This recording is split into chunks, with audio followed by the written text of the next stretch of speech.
J'étouffais un bâillement puissant alors que j'atteignais le premier torii qui commençait la célèbre allée, constituée de plus de 3000 autres exemplaires de ce portique rouge si caractéristique du Japon et qui faisait tout le tour de la montagne Inari et menait à son sommet. Au lieu du tourisme nippon, le sanctuaire Fushimi Inari Taisha était dédié à l'origine aux divinités du riz et du saké. Il était rare de prévoir un itinéraire au Japon qui fasse l'impasse sur cet étonnant chapelet de temples qui courait le long d'un chemin de randonnée menant à un superbe point de vue sur la région de Kyoto. L'endroit dégageait une force mystique importante. Sa construction originale et son lien direct avec les forces telluriques en faisaient une grande intersection de pouvoirs.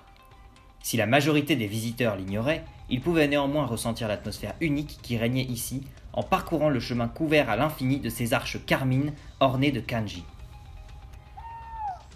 Ma respiration et le ululement de quelques rapaces étaient les seuls bruits qui venaient occuper le sanctuaire. Une brume légère, issue de la fraîcheur matinale, s'élevait lentement du sol, me donnant l'impression de marcher au milieu d'un couloir de nuages. Au bout d'une heure et demie de marche, le sommet était enfin à ma portée. Je distinguais enfin le dernier torii et au bout d'un escalier de pierre centenaire, l'autel marquant le point culminant. La randonnée n'était pas particulièrement difficile, mais j'arrivais néanmoins légèrement essoufflé au niveau de la dernière marche. Mes vêtements me collaient au corps, sans pour autant être trempé de sueur. Les 2 sabres que je portais dans un fourreau dorsal commençaient à peser sur mes épaules. Je m'assis quelques instants sur un petit banc minéral, le temps de laisser à mes pieds ankylosés le plaisir de goûter un repos bien mérité. À cette heure très matinale, précédant l'aurore, le lieu était plongé dans les ténèbres et seule ma lampe torche éclairait le sentier de terre battue. Un vent froid s'engouffrait dans le goulot formé par les arches innombrables qui accompagnaient mon ascension. Je progressais vite, marchant à bonne allure, gravissant les nombreuses marches qui jalonnaient l'itinéraire conduisant au sommet. Je devais atteindre ce dernier avant que le soleil ne se lève à l'horizon. Le plan conçu au sanctuaire du Dragon Rouge reposait sur ma ponctualité. La nuit précédente avait été très courte. J'étais repassé à ma chambre au Ryokan pour à peine 2 heures de sommeil léger avant de prendre le chemin de la montagne Inari au beau milieu de la nuit. À l'aide d'un vélo loué dans la soirée, j'avais atteint les abords du vénérable relief et avais commencé l'ascension en prenant bien soin de ne pas attirer l'attention. L'infiltration fut aisée, malgré la vigilance de quelques gardiens de nuit, mon entraînement au sein de l'organisation me permettant de me fondre facilement dans les ombres. Pour pouvoir protéger ceux qui ne savent pas, il fallait savoir se faire discret. Je me fis la réflexion que l'urgence imposée par Melinora pour mettre en exécution son plan empiétait sur ma forme physique et sur ma capacité à être efficace le moment venu. Bien que je sois habitué aux nuits courtes, je sentais dans mes muscles et à travers mon cerveau embrumé la fatigue de ces derniers jours se creuser un chemin. J'avais survécu à 2 tentatives d'assassinat au Vietnam et mené une course-poursuite assez acrobatique la nuit précédente. De quoi bien entamer mon énergie. Melinora avait argumenté que plus nous laissions de temps à Muramashi, plus ce dernier aurait de pouvoir de nuisance maintenant qu'il possédait la larme du Dragon Rouge. Elle ignorait quelles étaient ses intentions exactes, mais au vu de ses actions passées, cela n'augurait rien de bon. Peut-être cherchait-il à mettre la main sur les larmes des autres dragons, ou peut-être comptait-il utiliser la larme qu'il possédait déjà pour réveiller à nouveau Taitsai no Kitsune. Dans tous les cas, le capturer et ramener le trésor sacré des geishas dans son sanctuaire revêtait une importance capitale et ne souffrait d'aucun délai. Maintenant que j'étais embarqué dans cette affaire, je n'avais pas protesté, ne comprenant que trop bien l'inquiétude de Melinora. Après avoir posé mes sabres sur le côté, je tirai un thermos de mon sac à dos et pris une gorgée de café maintenant légèrement refroidi. Le liquide tiède ne me réchauffa pas beaucoup, mais eut le mérite de donner un petit coup de fouet à mes neurones endoloris. Le calme environnant, ainsi que l'absence de lumière en dehors de celle blafarde émise par ma lampe torche, invitait au sommeil. Je résistais à l'envie de piquer un somme, concentrant mon attention sur le panorama. L'aube se rapprochait, et progressivement, les ténèbres absolues laissèrent place à une touche de lumière presque imperceptible qui semblait jaillir de la courbure de la terre. Là où le noir complet régnait quelques instants auparavant, on distinguait peu à peu la silhouette des bâtiments de la cité endormie se dessiner sous les majestueux contours des montagnes environnantes. Aucune couleur ne venait encore troubler ce tableau aux traits légers monochromes que le début de l'aurore venait compléter par petites touches progressives, minute après minute. Kyoto semblait comme plongée dans un abysse sous-marin dont elle s'extirpait petit à petit pour retrouver la surface. Anticipant que le lever du soleil était proche, je tirai les sabres jumeaux hors de leurs fourreaux et les déposai sur l'autel de pierre qui marquait le sommet du mont Inari. Un léger tintement accompagna le choc du métal contre le revêtement de pierre. À la lumière de ma torche électrique, les armes brillaient d'un éclat funeste. Je voyais encore pulser dans les kanji qui ornaient leurs gardes respectives la rage qui habitait les Oni. Elles semblaient conscientes du sort que je leur réservais. À l'horizon, une lueur intense commença à poindre. Petit à petit, les corps massifs des montagnes quittaient les fonds marins et rejoignaient la surface teintée de rose que le ciel leur offrait. Ils entraînaient avec eux la capitale impériale, dont les toits innombrables rayonnaient maintenant sous la lumière de l'aube. Les quelques nuages épars qui couvraient la toile aérienne reflétaient l'or des rayons ardents qui parvenaient à jaillir de derrière les sommets enneigés. Vite, je devais me dépêcher. Je sortis avec précipitation de mon sac un marteau doré que m'avait confié la présidente du conseil quelques heures plus tôt. Empoignant la garde du premier sabre, je laissai la lame nue briller quelques instants avant de frapper de toutes mes forces cet artisanat maudit de la masse puissante confiée par les geishas. Au contact du métal, l'arme résonna comme un instrument de musique, laissant une note sourde, irréelle, comme déformée par une interface fluide, sonner dans le lointain. Je répétai l'opération plusieurs fois. L'acier trempé se lézardant peu à peu à chaque coup, la note gagnait en intensité, bourdonnant dans mes oreilles comme un requiem triste. La brume matinale blanche, qui disparaissait peu à peu avec la clarté de l'aube, se teintait d'un violet sombre qui n'augurait rien de bon. Je pouvais sentir mon pouls s'accélérer dans ma poitrine, alors que le haut de coton s'imbibait de la sueur de mes efforts répétés contre le métal tenace. Mélinora m'avait prévenu que les armes chercheraient à résister. À chaque frappe du marteau, les souvenirs de la mort du frère du maître Saori, Tanishi, jaillissaient dans mon esprit comme autant d'étincelles tranchantes. Des bribes de sa mémoire se déversaient en moi comme si je revivais ces derniers instants au ralenti avant son massacre par Muramashi dans l'échoppe du maître forgeron. Le jeune homme avait pris un des sabres qu'il avait forgé lui-même pour affronter l'intrus au visage de marbre qui menaçait son aîné. Le combat avait été rapide. Tanishi avait à peine pu comprendre ce qui lui arrivait alors que la lame sombre de son adversaire impassible lui traversait le plexus et laissait s'écouler la rivière de sang en dehors de son corps privé de vie. Je revoyais à travers ses yeux le regard inexpressif de Muramashi qui l'avait assassiné sans laisser une seconde de colère ou d'excitation traverser son visage. L'homme sobrement vêtu d'un kimono noir se déplaçait à une vitesse surhumaine sans le moindre geste inutile, comme s'il était animé par autre chose que ses propres muscles. Un ultime coup de marteau mit fin à ma vision et au supplice de l'âme de Tanishi, alors que la lame du sabre se brisait nettement en son milieu. La brume violine qui s'échappait de l'arme se dissipa dans le concert lumineux de l'aube, emportant avec elle les tourments de ce frère héroïque qui s'était sacrifié pour sa famille. Je pris quelques instants pour reprendre mon souffle et adresser une prière muette à ce combattant infortuné. J'étais lessivé, mon esprit encore empreint de l'horreur que je venais de revivre par les yeux de ce jeune homme japonais. Pourtant je ne devais pas faiblir. Le soleil menaçait de se lever complètement à l'horizon. Il ne me restait que quelques minutes pour en finir avec le deuxième sabre. Alors que j'empoignais d'une main l'arme et soulevais au-dessus de ma tête le marteau en haletant, je sentis une poigne puissante m'attraper l'avant-bras. La pression physique était à la fois forte et douce, comme si mon mystérieux intrus cherchait à arrêter le mouvement sans pour autant me blesser. Même si j'étais prévenu, la soudaineté de l'apparition m'avait surpris. Je sentais le souffle profond d'un agresseur sûr de lui et plus grand que moi dans mon dos. J'étais comme paralysé. à la fois par la présence physique de celui-ci, mais également par une force éthérée qui semblait contraindre mes muscles à l'immobilité, écrasant mes épaules d'un poids considérable.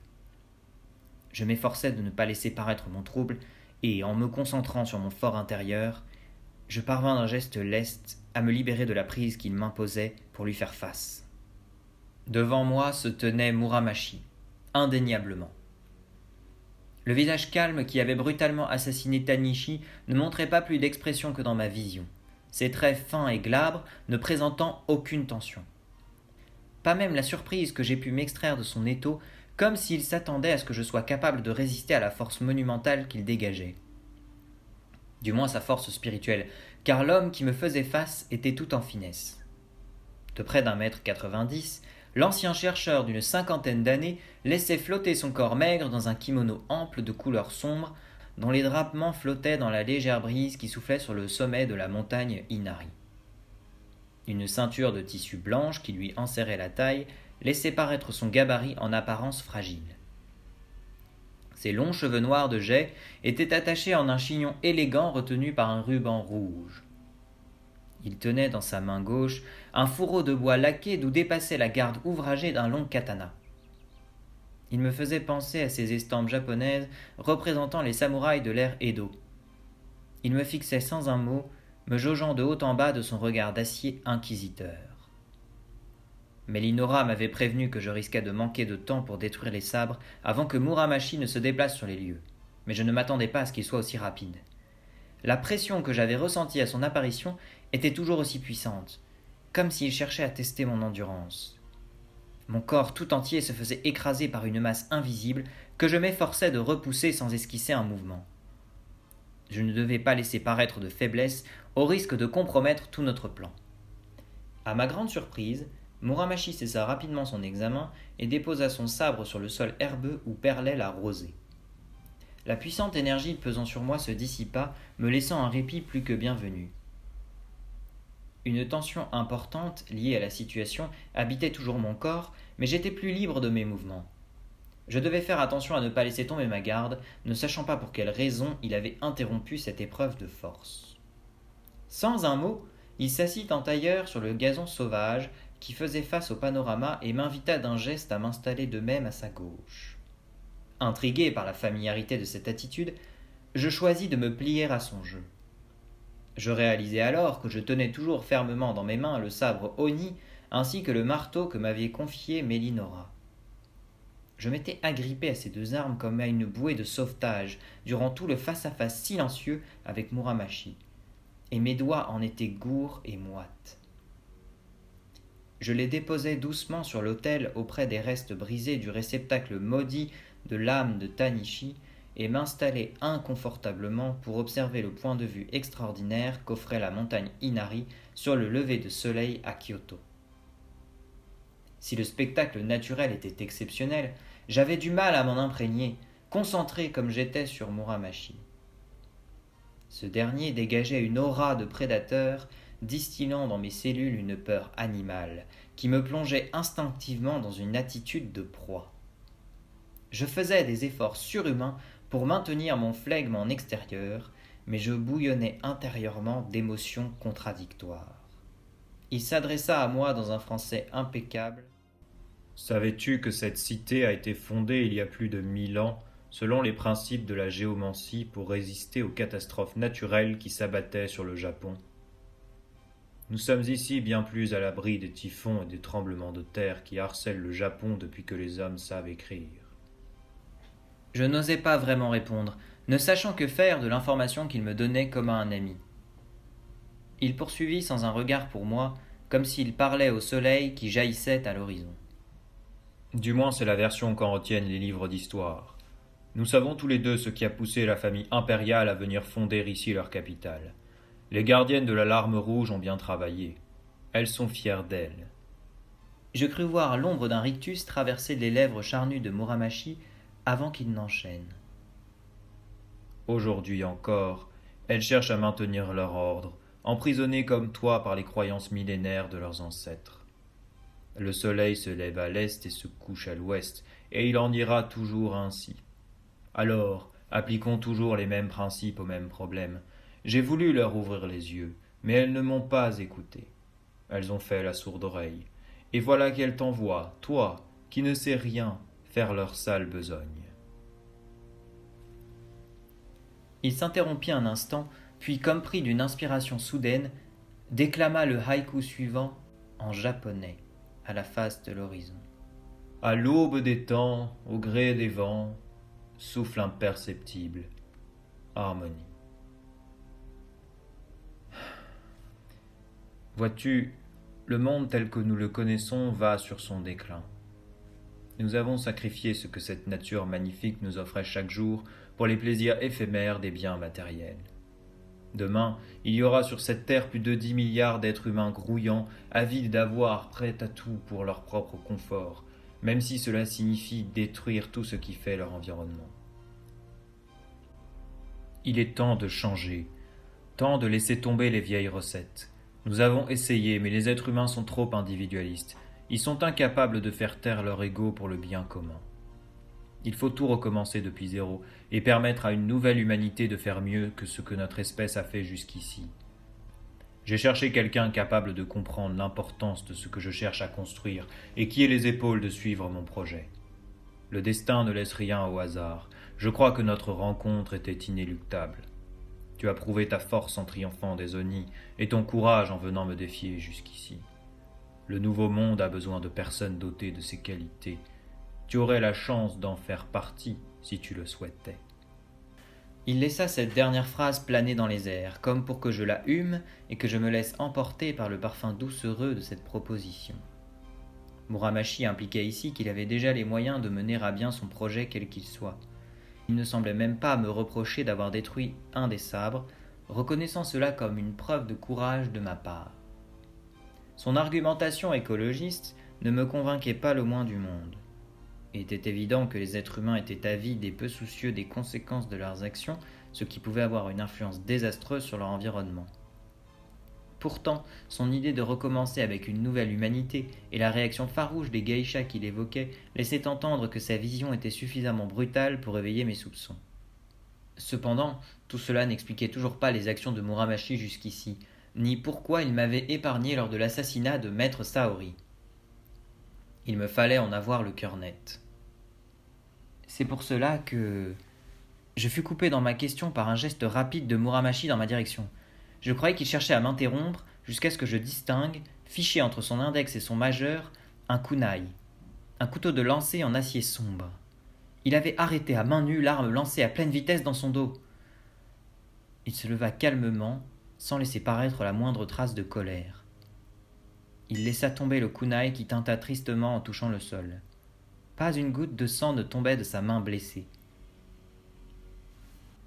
Je réalisai alors qu'un cercle de 5 geishas à l'air féroce, portant chacune un katana dégainé, nous acculait au bord de la falaise. L'une d'entre elles avait dans sa main gauche un autre kunai, prêt à être lancé sur Muramaki si ce dernier s'avisait de faire le moindre geste. « Muramaki, vous devez cesser vos actions. Nous vous avons déjà mis en garde. Vous ne nous laissez pas le choix. » L'interpellé tourna sa tête vers moi et, pour la première fois, je le vis sourire lentement, comme fier de lui. Ainsi donc vous cherchiez à me piéger. Mais qui piège qui, lorsque la proie est plus forte que le chasseur ? Avant que j'aie pu esquisser le moindre mouvement, il était sur la guerrière la plus à droite, la maintenant sous la pression apparemment sans limite de son katana dégainé. La jeune femme parait adroitement, mais avec désespoir, les assauts fulgurants de Muramaki, tandis que les autres se rapprochaient pour lui prêter main forte. Je me jetai sans attendre sur le marteau et le sabre Oni qui gisaient sur l'autel et me dirigeais vers le combat qui tournait déjà au désavantage des geishas. 2 d'entre elles avaient déjà succombé aux attaques surhumaines du samouraï qui esquivait ou contrait sans effort les ripostes pourtant impressionnantes des membres de l'ordre. Alors qu'une 3e se faisait transpercer par la lame implacable du katana de Muramaki, une des survivantes me cria « Fuyez !» Je me refusais à laisser ces combattantes mourir sans rien faire. Je voulus me précipiter pour leur venir en aide, quand un mur de flammes s'éleva devant moi et me barra le chemin. La seconde suivante, je vis un éclair jaillir des cieux pourtant calme jusque-là, et à son point d'impact, 5 nouvelles geishas en armes apparurent. Elles se jetèrent avec furie à l'assaut du guerrier solitaire. Incapable de les rejoindre à cause de la barrière incandescente qui me séparait, je pris sur moi pour ne pas céder à la panique, incapable de déterminer la meilleure solution dans cette situation apocalyptique. S'extirpant du brasier, des gouttes de lave en fusion giclèrent dans ma direction. Il me sembla halluciné quand je vis qu'une fois au sol, celles-ci commencèrent à prendre la forme de renards de près d'1 mètre au garrot. Les créatures hybrides, à la fois animales et feu, se constituèrent en une meute d'une quinzaine d'individus apparemment affamés, amorçant une tentative d'encerclement. N'écoutant que mon courage, j'en chargeai un à ma gauche et lui assénai un assaut plein de rage avec mon sabre. Le monstre esquiva d'un saut en arrière, mon attaque maladroite, et cracha une flamèche rageuse. Une douleur cuisante envahit mon avant-bras gauche, touché par la projection. Quelques frappes rapides complémentaires contre la meute me valurent 2 nouvelles brûlures superficielles et me firent comprendre que mon combat était perdu d'avance.